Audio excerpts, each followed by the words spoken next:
Hello everyone, I'm back, your EVS teacher. So, what we are going to start today, a very new chapter, chapter number 15 Times of Emergency. Right now, you must think the times of emergency. At your home, आपने अपने घर में कभी कुछ ऐसा हुआ होगा, like किसी की तबीयत खराब हो गई है या किसी को चोट लग गई है तो ब्लड निकल रहा है, या किसी की टीथ में प्रॉब्लम है, या किसी को फ्रैक्चर हो गया है, और लाइक कहीं पर आपने न्यूज़ में देखा होगा, अभी रिसेंटली उत्तराखंड में फ्लड आया था। ओके, सो इन सब टाइम्स को हम बोलते हैं टाइम्स ऑफ इमरजेंसी। ये जो सारे टाइम हैं जहाँ पर आप को कुछ ना कुछ प्रॉब्लम है, किसी ना किसी को कुछ ना कुछ प्रॉब्लम होती है इन लाइफ, तो उसे बोलते हैं हम times of emergency. Right, all these situations are times of emergency जो मैंने अभी आपको बताए। तो इन टाइम्स ऑफ इमरजेंसी में how you should react, what you should do. ठीक है, आपको कैसे रिएक्ट करना चाहिए, आपको क्या करना चाहिए उससे प्रिवेंशन के लिए, मतलब उससे बचने के लिए, या अगर कुछ हो गया है तो उसे बचाने के लिए कि चीज़ और ना बिगड़े। लाइक आपको अगर आपको लग गई है, कट आ गया है, वूंड हो गया है, राइट, तो उस टाइम पे ब्लीडिंग होने लग जाती है, तो वो ब्लीडिंग स्टॉप करने के लिए आपको क्या करना चाहिए। ठीक है, अगर सामने वाले को किसी को और को फ्रैक्चर हो गया है तो उस टाइम पे आपको क्या करना चाहिए। सामने वाला अगर फेंट हो गया है, बेहोश हो गया है, तो उस टाइम पे आपको क्या करना चाहिए। All these things we will discuss here in this chapter. ठीक है, okay everyone, so now you are going to enjoy this chapter very well because this chapter is very very important for all of your lives, for everyone। ठीक है, सबके लिए, सबकी lives के लिए ये चैप्टर बहुत ज़्यादा इम्पॉर्टेंट है। रिमेंबर दिस थिंग, तो please understand this very very well. ठीक है, तो let's start now first thing is identify the pictures of natural calamities given below. These are the pictures of natural calamities. Natural calamities as in जो nature की वजह से दिक्कतें होती हैं, जो नेचुरली चीज़ें प्रॉब्लम्स क्रिएट हो जाती हैं, like earthquake, flood, volcano eruption. ठीक है, all these things are natural calamities. Find out if someone you know has had witnessed a natural calamity. अब आपको क्या फाइंड आउट करना है कि आपकी फैमिली में या आपके फ्रेंड्स में कोई ऐसा है जिसने कभी कोई नेचुरल कैलेमिटी को फेस किया हो, जिसने कभी कोई नेचुरल कैलेमिटी को फील किया हो। हाउ डिड शी और ही डील विद इट। तो जिसने भी किया है उन्होंने कैसे डील किया उस चीज़ से, कैसे उस चीज़ से बाहर आए, उस टाइम पे उन्होंने क्या चीज़ की जिससे वो ठीक हो गए। ठीक है, या वो सेफ है। All these things you should discuss with your friends, with your family members, with everything. Okay, now let's write what is it. See, it is somewhat like earthquake. ये कैसा दिख रहा है हमारे अर्थक्वेक की तरह। ठीक है, earthquake. Just a second everyone, let me right clearly.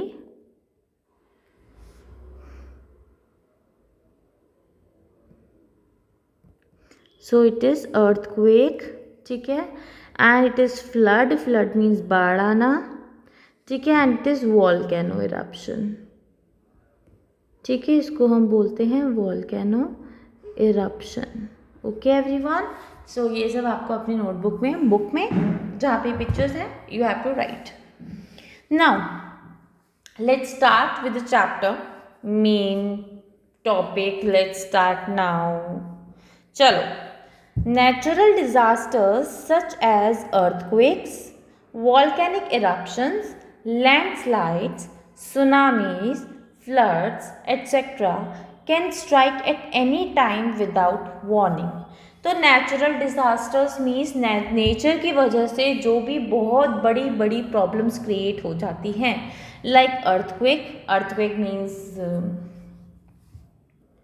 भूकंप। Then volcanic eruptions. Volcanic eruptions means आपने देखा होगा एक माउंटेन्स होते हैं जिनके अंदर से एकदम आग बाहर निकलती है, तो उन्हें बोलते हैं हम वॉल्केनोज। एंड उनके अंदर से जब आग बाहर निकलती है तो आसपास का एरिया पूरा हिल जाता है, उसे बोलते हैं वॉल्केनिक इरप्शन। फिर then comes landslide. Landslide means कभी जैसे जो हिली एरियाज़ होते हैं वहाँ पर बारिश होती है, तो वो हिली जो माउंटेन्स वहाँ पर हैं उनका कुछ पार्ट टूट कर गिर जाता है, ठीक है, एंड वो रास्ता ब्लॉक हो जाता है, या फिर अगर कोई वहाँ पर हो तो उनको भी चोट लग सकती है, ठीक है, it can be serious. Then come tsunami. Tsunami बाढ़ आना, फ्लड इज ऑल्सो बाढ़ आना, ठीक है, I can strike at any time without warning, ठीक है, बिना किसी वार्निंग के, बिना किसी चेतावनी के वो कभी भी आ सकते हैं। अर्थक्वेक आने से पहले कभी आपको नहीं बोलेगा हेलो मैं आने वाला हूँ, या लैंडस्लाइड कभी नहीं बोलेगा हेलो मैं आने वाला हूँ, ठीक है, तो वो अपने आप ही कभी भी हो सकता है, right. They cause huge loss to life and property, ठीक है, इनकी वजह से लाइफ मीन्स बहुत लोगों की डेथ भी हो सकती है, ठीक है, बहुत लोगों की डेथ हो जाती है एक्चुअली, बहुत सारे लोग उसके अंदर दब जाते हैं एंड उनकी डेथ हो जाती है, they can survive. And property as in अगर कोई लोग वहाँ पर रह रहे हैं तो उनका जो घर है वो टूट जाता है, ठीक है, या बाढ़ आ गई तो घर उसके साथ बह जाता है, या जो भी उनकी वहाँ पे प्रॉपर्टीज़ हैं, कोई लैंड है, उनका घर है, घर के अंदर जितना सामान है वो सारा ख़राब हो जाता है, वो सारा वेस्ट हो जाता है, तो उनकी लाइफ तो गई, प्रॉपर्टी भी चली जाती है काफ़ी लोगों की, उन्हें वहाँ से छोड़कर फिर कहीं और शिफ्ट होना पड़ता है और फिर वहाँ पर वो चीज़ें दोबारा से बनानी पड़ती हैं, ठीक है। We will learn about the nature and consequences of some of these calamities in this chapter। तो इस चैप्टर में हम किसके बारे में बात करने वाले हैं, हमारे नेचर के बारे में, हमारे इन्वायरमेंट के बारे में, एंड उनके क्या नुकसान हैं, उनसे क्या प्रॉब्लम्स हो सकती हैं, क्या कैलेमिटीज़, क्या दिक्कतें आ सकती हैं और उनसे हम कैसे डील कर सकते हैं। All these things we will discuss in this chapter. Okay, so our first topic is earthquake means भूकंप। An earthquake is a sudden shaking or vibration felt on the earth's crust। earthquake क्या होता है, ठीक है, earthquake क्या होता है, earth's crust means जो earth होती है उसकी जो ऊपर की लेयर होती है, like earth की आपको पता है कि इस तरीके से 3 layers होती हैं, ठीक है, तो जो ये बाहर वाली लेयर होती है crust, ठीक है, जहाँ पर हम रह रहे हैं, ये आउटर लेयर है जहाँ पे हम रह रहे हैं अर्थ पे, तो उसमें सडन मतलब एकदम से शेक होने लग जाता है, एकदम से वाइब्रेशन होने लग जाती है, पूरा हिलने लग जाता है, ठीक है। It occurs when forces push a mass of rock और rocks under the earth surface. तो ऐसा क्यों होता है, क्योंकि अर्थ की जो सरफेस है, ये सरफेस है अर्थ की, इसके अंदर कोई रॉक्स मीन्स कोई पत्थर या कोई बहुत बड़ी चीज़ आपस में टकरा रही हो या किसी ना किसी चीज़ को खींच रही हो, ठीक है, कोई भी चीज़ जब आपस में टकरा रही हो इस तरीके से, यहाँ पे भी एक रॉक है, यहाँ पे भी एक रॉक है, ये इसको टकरा रही है, या फिर यहाँ पे कोई चीज़ है जिसको ये चीज़ खींच रही है, तो उसकी वजह से सडन शेकिंग और वाइब्रेशन स्टार्ट होने लग जाता है। Causing dislocation. डिसलोकेशन मीन्स कि जगह पूरी हिल जाती है, लाइक इस तरीके से हो जाता है कि जब शेकिंग होती है तो सपोज अगर यहाँ पे कोई हाउस है तो वो हाउस पूरा गिर जाता है, डिसलोकेशन हो जाती है, उसकी लोकेशन चेंज हो जाती है।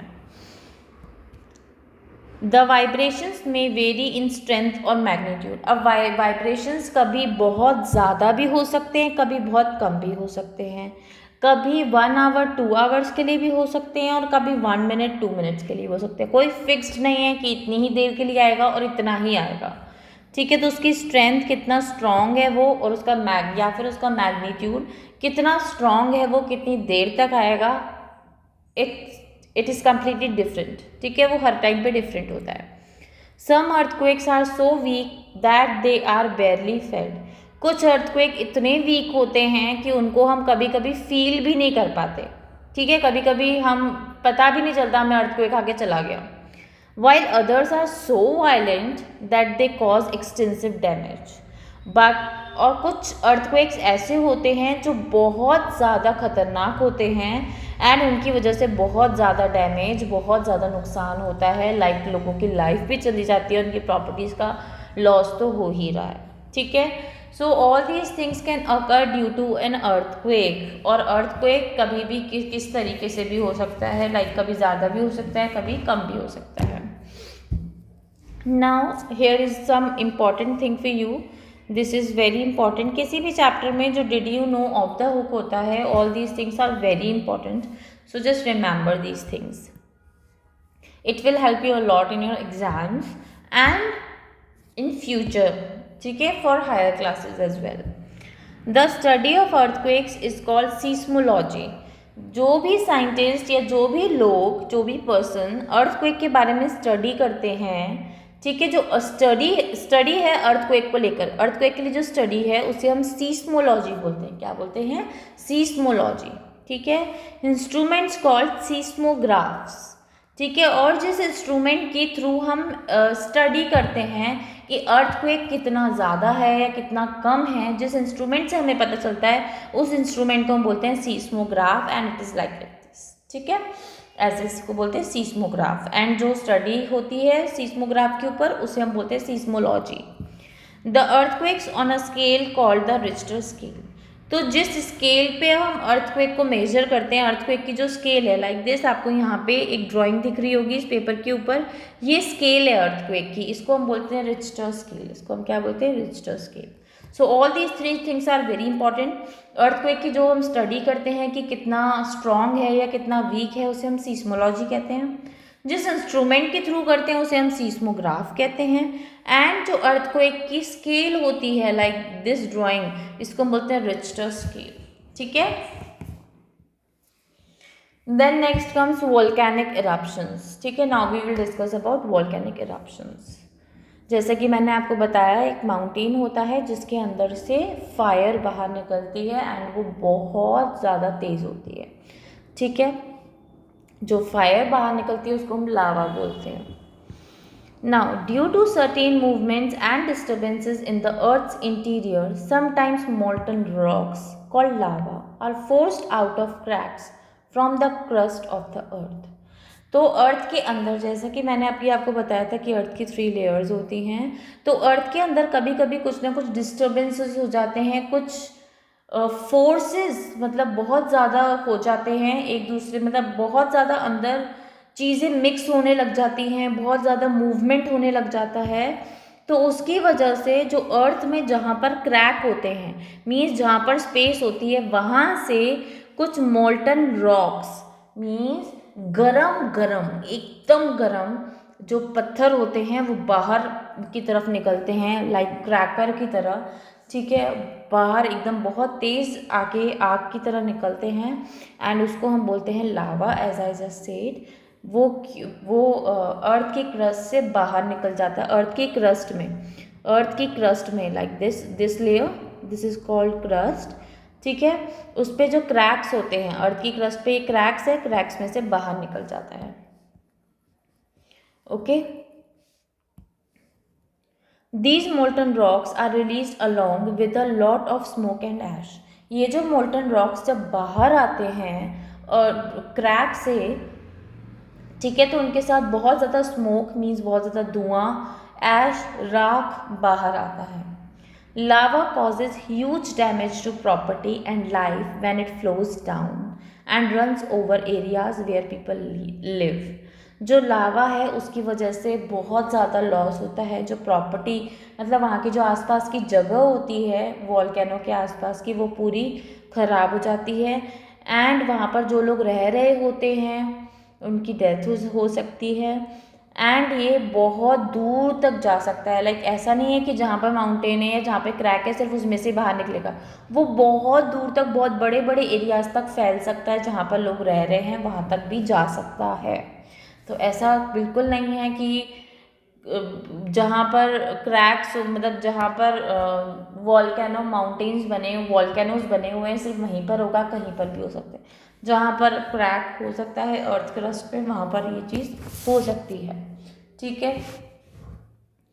Now that comes landslides. Landslides जैसा कि मैंने आपको बताया, जो हिली एरियाज़ होते हैं, माउंटेन एरियाज़, वहाँ पे जब बहुत ज़्यादा बारिश होती है तो जो माउंटेन का पीस होता है, एक पीस, वो टूट कर नीचे आकर गिर जाता है, जिसकी वजह से भी काफ़ी लॉस होता है। तो let's see what is written here. Landslides occur when big rocks and stones along with mud slide down the mountain slopes towards the valley, causing extensive damage to property and life.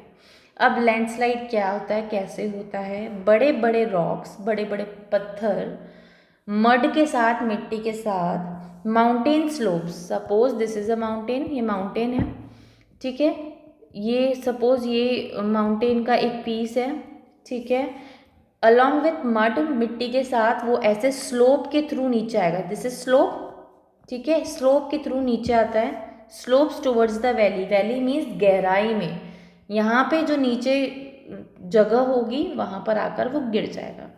Causing extensive damage means जब वो आके नीचे गिरेगा तो अगर वहाँ पर कुछ लोग खड़े हैं या लोग जा रहे हैं या कोई कार्स हैं, कुछ भी है, तो उनके ऊपर ही जाकर गिरेगा तो उनकी लाइफ जा सकती है, या वहाँ पर जो जगह है, जिस जगह पर जाके वो गिरा है, वो प्रॉपर्टी पूरी तरीके से ख़राब हो जाती है, ठीक है, तो वो जगह तो गई, लाइफ भी जा सकती है, ठीक है। So this is landslide. I hope you understand कि लैंडस्लाइड क्या होता है, ठीक है। Let's move further about let's read further about landslide. Landslides take place more frequently during the rainy season, as I just explained कि जब बहुत ज़्यादा बारिश होती है, बहुत ज़्यादा रेन होती है, उस टाइम पे माउंटेन्स का जो पार्ट होता है वो मड के साथ टूटकर नीचे आकर गिर जाता है, ठीक है, रेनी सीजन में, मोस्टली रेनी सीजन में होता है। These are common sites in the Himalayas and hilly areas of the north east, ठीक है, ये जनरली कहाँ पर होता है, हिमालय में, माउंटेन एरियाज़ में होता है, ठीक है, नॉर्थ ईस्ट में जो हिली एरियाज़ हैं, as we know that earth की 4 डायरेक्शंस हैं, ईस्ट, वेस्ट, नॉर्थ, साउथ, ठीक है, तो जो नॉर्थ और ईस्ट के बीच वाला पार्ट होता है ये वो इस एरिया को हम बोलते हैं नॉर्थ ईस्ट। तो यहाँ पर जो हिली एरियाज़ हैं, यहाँ पर जो माउंटेन एरियाज़ हैं, वहाँ पर ज़्यादा होता है। Deforestation is a major cause of landslide in hilly areas. Hilly areas में क्या होता है, डिफॉरेस्टेशन ज़्यादा होता है, दैट मीन्स जो ग्रीनरी है, जो ट्रीज़ हैं, प्लांट्स हैं, उन सबको वहाँ पर कट कर दिया गया है, ठीक है, उसकी वजह से लैंडस्लाइड होते हैं। बिकॉज देखो, जब ट्री अगर कोई है, राइट, ट्री की रूट्स नीचे नीचे जाती रहती है सॉइल के अंदर, तो वो सॉइल को और उस जगह को, मतलब उस जगह की जो सॉइल है या उस जगह का जो पार्ट है, उस पूरे को पकड़ कर रखती है। ट्री जो है वो इस पार्ट को कहीं नहीं जाने देता, बट जब यहाँ पर ट्री ही नहीं है तो ये पार्ट कहीं भी जा सकता है, इसकी वजह से लैंडस्लाइड होता है। अब अगर इस पार्ट पर ट्री होता, सपोज मैंने अभी अभी आपको बताया था, suppose this is a mountain, ठीक है, इस माउंटेन का ये वाला जो पार्ट है ये नीचे आकर गिर जाता है, बट अगर यहाँ पर ट्री होता, ट्री की रूट्स अंदर होती, तो ये पार्ट कभी नहीं गिरता, बिकॉज ट्री की जो रूट्स हैं वो उस पार्ट को पकड़ कर रखती हैं, सॉइल को पकड़ कर रखती हैं, उसे कहीं जाने नहीं देती। अब डिफॉरेस्टेशन हो जाएगा, ट्रीज को कट कर देंगे, तो that part can go anywhere it want, ठीक है। When trees are cut down, the soil becomes loose and gets easily washed away in heavy rain. जब ट्रीज को कट कर देते हैं तो सॉइल जो है वो लूज हो जाती है एंड वो इजीली बारिश के साथ, रेन के साथ बह जाती है, वॉश्ड अवे, बह जाती है, गिर जाती है, ठीक है। Now our next natural calamity, जो दूसरा नेचर की वजह से जो प्रॉब्लम हमें होती है, that is tsunami. Tsunami is a Japanese word meaning harbour wave, ठीक है, सुनामी जो है जापानीज़ वर्ड है, जापान की लैंग्वेज में हम उसे सुनामी बोलते हैं, टी इज साइलेंट हियर, इसका मतलब होता है harbour wave. Harbour wave as in बहुत बड़ी वेव, बहुत बड़ी वेव, इतनी बड़ी वेव कि वो आगे जितने भी लोग होंगे सबको बहा कर ले जा सकती है। A tsunami is a series of huge waves that occur due to undersea disturbances such as earthquakes और वॉल्केनिक इरप्शंस, ठीक है। तो सुनामी जो है is a series of huge waves, बहुत बड़ी बड़ी वेव्स लगातार एक के बाद एक के बाद एक आती जाती हैं, ठीक है। दैट अकर, वो ऐसा क्यों होता है? Due to under sea disturbances such as earthquakes और वॉल्केनिक इरप्शंस। देखो, जब मैंने आपको बताया अर्थ की 3 लेयर्स हैं, ठीक है। अर्थ के अंदर जब डिस्टर्बेंस होता है, अर्थ के अंदर जब कोई प्रॉब्लम होती है, उसकी वजह से जो अर्थ में क्रैक होते हैं उसमें से वॉल्केनो बाहर निकलता है। उसकी वजह से ही अर्थ क्रस्ट हमारा डिसलोकेट हो जाता है, हिल जाता है एंड हमें अर्थक्वेक के वाइब्रेशंस आते हैं। बट जहाँ पर सी है, जहाँ पर सी है, सी के नीचे भी तो एक ज़मीन है, एक अर्थ है, ठीक है। तो जब भी अर्थक्वेक होता है या वॉल्केनिक इरप्शन होता है तो जो सी के अंदर की ज़मीन है उसमें भी डिस्टर्बेंस हो जाता है। जब उसमें डिस्टर्बेंस हो जाता है तो सी वाटर जो है, ऊपर तक जो सी है उसमें भी डिस्टर्बेंस हो जाता है, जिसकी वजह से बड़ी बड़ी वेव्स आने लग जाती हैं, ठीक है। सपोज ये हमारा अर्थ है, अर्थ के ऊपर ये पूरा हमारा सी है, ठीक है। जैसे ही ये हिल जाएगा तो ये वेव्स, ये जो सी की वाटर है वो भी इस तरीके से हिल जाएगा एंड बहुत बड़ी बड़ी वेव्स हमें देखने को मिलती हैं उस टाइम पर, जिसे हम सुनामी बोलते हैं, ठीक है। The waves travel in all directions from the area of disturbance, ठीक है। जहाँ जहाँ पर डिस्टर्बेंस है वहाँ से वेव्स हर डायरेक्शन में मूव करती हैं, as you can see in this picture, ठीक है। जहाँ जहाँ पर डिस्टर्बेंस होता है वहाँ से हर डायरेक्शन में वेव जाती है, ठीक है। लाइक ये इधर हमारा डिस्टर्बेंस हुआ तो वेव यहाँ भी जाएगी, यहाँ भी जाएगी, यहाँ भी जाएगी, कैसे भी जा सकती है वेव। ऐसा उसका कोई एक पर्टिकुलर डायरेक्शन नहीं होता, वो किसी भी डायरेक्शन में जा सकती है। These waves can be as high as 50 feet or even more, ठीक है। उसकी हाइट कितनी हो सकती है, कितनी ऊंची हो सकती है? 50 फीट, ठीक है। आप 50 कदम चलो, आपके जो फीट हैं उससे आप 50 कदम चलो एंड आपको पता चल जाएगा 50 फीट कितना होता है। इतनी ऊंची वेव्स हमारे पास आ सकती हैं, या उससे भी ऊंची हो सकती है, उससे भी ज़्यादा उसकी हाइट हो सकती है। दे में attain a speed of over 750 kilometre per hour. उनकी स्पीड कितनी हो सकती है? मतलब 1 आवर में वो 750 किलोमीटर भी कवर कर सकते हैं, इतनी ज़्यादा स्पीड होती है। दैट मीन्स वो वेव जहाँ पे स्टार्ट हुई है उससे कितनी दूर जाकर डैमेज कर सकती है, हमें कोई आइडिया नहीं है। जब तक हमें पता पड़ेगा कि वहाँ से वेव्स आ रही हैं, सुनामी आ रही है, तब तक तो हमारा घर जा भी चुका होगा।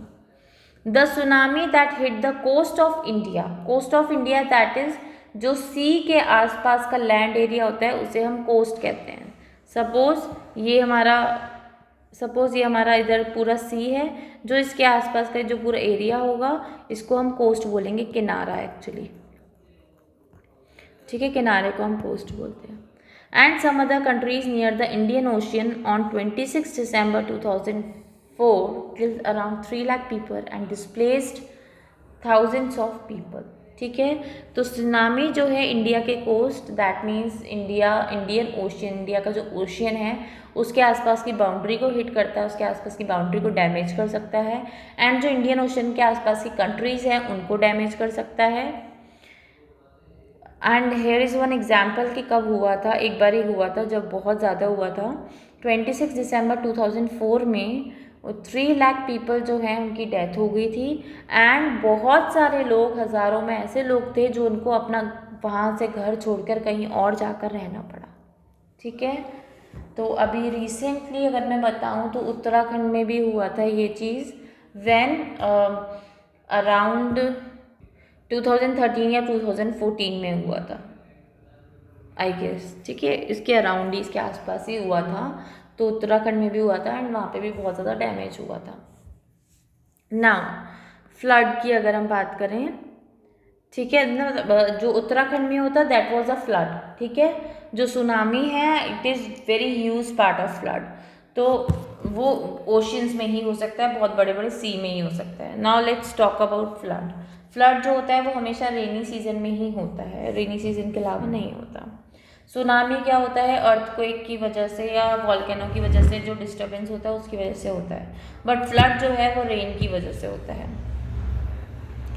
During the rainy season the level of water in river starts rising. जब रेन होती है, बहुत ज़्यादा बारिश होती है, तो जो रिवर्स होती हैं उनमें वाटर लेवल बढ़ने लग जाता है। जब बारिश होती है तो रिवर्स में वाटर जाता है, रिवर्स में जब वाटर जाएगा तो वाटर भरने लग जाता है उसमें, मतलब रिवर का लेवल बढ़ जाता है, वाटर लेवल बढ़ जाता है। This results in river water flooding into villages and cities. अब जब बहुत ज़्यादा रेन हो रही है, बहुत ही ज़्यादा रेन हो रही है, तो रिवर के अंदर वाटर भरता जा रहा है, भरता जा रहा है, भरता जा रहा है, पर कितना भरेगा? जितना रिवर का एरिया होगा उतना भरेगा। अगर उससे ऊपर भर गया तो क्या होगा, वो पानी बह जाएगा, फ्लो हो जाएगा, बाहर निकल जाएगा। जब बाहर निकलेगा पानी तो कहाँ जाएगा? विलेजेस और सिटीज़ में। वो जब रिवर वाटर ओवरफ्लो हो जाएगा तो वह कहाँ जाएगा? विलेजेस और सिटीज़ में। ठीक है। Floods are caused by heavy rainfall, rapid melting of glaciers, damage to dams, landslides etcetera. अब फ्लड किस किस वजह से हो सकता है? हैवी रेनफॉल, बारिश बहुत ज़्यादा हो रही है। Rapid melting of glaciers, that means glaciers जो स्नो माउंटेन है, जो आइस माउंटेन्स हैं, माउंटेन्स जो बर्फ़ के बने हुए हैं, गर्मी के टाइम पे वो मेल्ट होने लग जाते हैं। एंड अगर वो लगातार मेल्ट होते रहते हैं, मेल्ट होते रहते हैं, तो रिवर के अंदर वाटर जाता रहता है, जिससे वजह से ओवरफ्लो होने की वजह से फ्लड आ सकता है। डैमेज टू डैम्स, जो रिवर के ऊपर डैम्स बने हुए हैं, अगर उनमें कुछ प्रॉब्लम है, अगर वो प्रॉपरली बने नहीं हैं या उनके अंदर कुछ डैमेज हो गया है, कोई क्रैक आ गया है, तो उसकी वजह से भी फ्लड आ सकता है। लैंडस्लाइड की वजह से भी फ्लड आ सकता है। ऐसे बहुत सारे रीजन्स हैं जिनकी वजह से फ्लड आ सकता है, बट अर्थक्वेक की वजह से नहीं आता। अर्थक्वेक और वॉल्केनो की वजह से सिर्फ और सिर्फ सुनामी आती है। Floods affect millions of people world wide. Flood जो है, बाढ़ जो है, उसकी वजह से पूरे दुनिया में बहुत सारे लोगों को सफ़र करना पड़ता है, बहुत सारे लोगों को परेशान होना पड़ता है। And cause damage to life, life को डैमेज हो सकता है, लोगों की जान जा सकती है, डेथ हो सकती है। And property on a large scale, मतलब प्रॉपर्टी मीन्स लोग के घर या लोगों के घर के अंदर जितनी भी चीज़ें हैं वो सब चीज़ें उसकी प्रॉपर्टी होती हैं, तो वो पूरी प्रॉपर्टी ख़त्म हो जाती है। फ्लड के साथ वो सब बह जाता है। ठीक है, वो पूरी लैंड ख़राब हो जाती है, तो वहाँ पर आपका घर रह ही नहीं सकता फिर, तो आपको कहीं और जाकर ही रहना पड़ता है।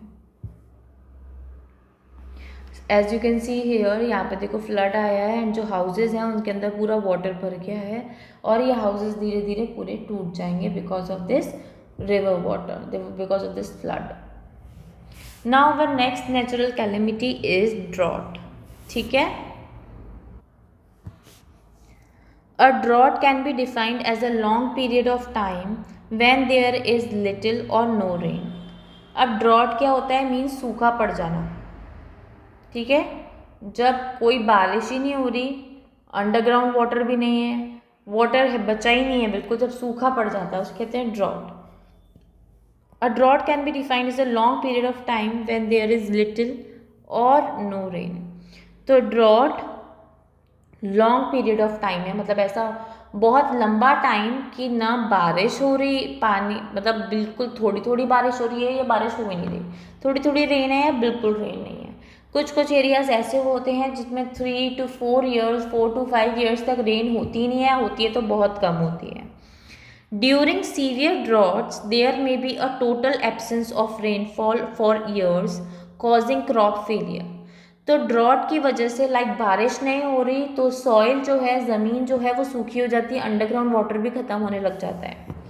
ठीक है, total absence of rainfall, rainfall बिल्कुल नहीं हो रहा है, बहुत सालों तक, ईयर्स तक रेनफॉल हो ही नहीं रहा, उसकी वजह से जो वहाँ पर क्रॉप्स हैं उसमें फेलियर, दैट मीन्स क्रॉप्स जो हैं वो हमारे ख़राब हो जाते हैं। Droughts are common in regions near the desert zones. ठीक है, ड्रॉट जनरली कहाँ पर होते हैं? डेजर्ट जोन्स, लाइक हमारे इंडिया में जो है राजस्थान इज़ अ डेजर्ट। ठीक है, तो उसके पास के जो एरियाज़ हैं वहाँ पर ड्रॉट हो सकता है। डेजर्ट एरियाज़ में रेनफॉल बहुत कम होता है। ठीक है, there is a scarcity of water, that means water की कमी होती है हमेशा वहाँ पे, स्कार्सिटी मीन्स कमी। And food and life stock die in large numbers, food की भी कमी हो जाती है। लाइफ स्टॉक एज इन वहाँ पे जो एनिमल्स जो उन्होंने पाले होते हैं उनकी भी डेथ हो जाती है बहुत ज़्यादा। The population of the affected area suffers from hunger and poverty. तो वहाँ के आसपास की जो पॉपुलेशन है, जो लोग वहाँ रह रहे हैं, उनको हंगर और पॉवर्टी मीन्स भूख और गरीबी को फेस करना पड़ता है। भूख मीन्स हंगर, मतलब हंगर मीन्स भूख, ठीक है। जब बारिश नहीं हो रही, बिल्कुल क्रॉप्स बिल्कुल ख़राब हो गए हैं, तो वो लोग क्या करेंगे, क्या खाएंगे, कुछ नहीं होता उनके पास। एंड पॉवर्टी, वो लोग बहुत गरीब हो जाते हैं। जो क्रॉप्स ग्रो कर रहे हैं, उन्होंने क्रॉप्स में ऑलरेडी मनी इन्वेस्ट कर दिया है, बट उन्हें आउटपुट कुछ भी नहीं मिला, उनको बदले में कुछ भी नहीं मिला, तो दैट इज़ पॉवर्टी, उनकी कंडीशन आ जाती है, ठीक है। तो ड्रॉट की वजह से क्रॉप फेलियर, दैट मीन्स जो भी उन्होंने वेजिटेबल्स, ग्रेन्स जो भी उगाए हैं वो सारे ख़राब हो जाते हैं, बिकॉज पानी ही नहीं है क्रॉप्स को ग्रो करने के लिए, प्लांट्स को ग्रो करने के लिए यू नीड वाटर। तो उधर वाटर है ही नहीं, रेनफॉल ही नहीं हो रहा, तो it can cause to a drought, ठीक है। ड्रॉट मीन्स सूखा पड़ जाना, it's just that. Now here is another of the hook, ठीक है, and important. So in severe droughts, जब बहुत ज़्यादा सूखा पड़ जाता है, बहुत ज़्यादा सीरियस कंडीशन होती है, people die due to shortage of food and water. As मैंने अभी बताया कि फूड की कमी, वाटर की कमी हो जाती है, जिसकी वजह से लोगों की डेथ भी हो सकती है। Such a condition is called famine. जब फूड और वाटर की वजह से लोगों की डेथ होने लग जाती है और बहुत सारे लोग डाई हो जाते हैं, डेथ हो जाती है उनकी, तो इस कंडीशन को हम बोलते हैं फैमाइन, ठीक है। जब सूखा पड़ जाता है, रेनफॉल नहीं है बिल्कुल भी, उसे हम बोलते हैं ड्रॉट। बट जब ड्रॉट की वजह से, फूड और वाटर की कमी की वजह से लोग मरने लग जाते हैं, डेथ होने लग जाती है, तो उस कंडीशन को हम बोलते हैं फैमाइन, ठीक है। Remember this. Alright everyone, so for today, for this lecture, this is it. In next lecture we will see consequences of natural calamities, means उनकी वजह से और क्या क्या नुकसान हो सकते हैं हमें। Clear everyone? So we'll meet in next lecture again. So bye bye, take care till then.